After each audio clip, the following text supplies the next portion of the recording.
खुसखुशीत शंकरपाळी 1 कप डालडा घेतला आहे. त्याच वाटीने 1 कप साखर आणि 1 कप पाणी घालून त्याला थोडंसं गरम करून घेतलं. त्याच्यानंतर 5 वाट्या मैदा घेतला आहे. ज्या वाटीने साखर आणि डालडा घेतला त्याच सेम वाटीने 5 वाट्या मैदा घ्यायचा आहे. त्याच्यामध्ये वेलची पूड घातली, चवीपुरतं मीठ घातलं. केलेलं सगळं मिश्रण थोडं थोडं घालून त्याचा गोळा करून घेतला. या पद्धतीने आता आपण शंकरपाळ्या लाटायला घेऊया. शंकरपाळ्या लाटताना थोडीशी शंकरपाळी जाडसर ठेवायची, म्हणजे खायला छान लागते. त्याच्यानंतर शंकरपाळ्या तयार झाल्यानंतर तेल गरम करत ठेवलं.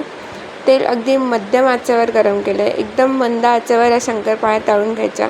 खूप मस्त आणि खुसखुशीत होतात. तूप न वापरता एकदा डालडा वापरून पहा, नक्की आवडतील. बघू शकता किती छान लेअर्स आले शंकरपाळीला आत्ताच. व्हिडिओ आवडल्यास नक्की सबस्क्राईब आणि शेअर करा. पुन्हा भेटूया नेक्स्ट रेसिपीसोबत. तोपर्यंत धन्यवाद.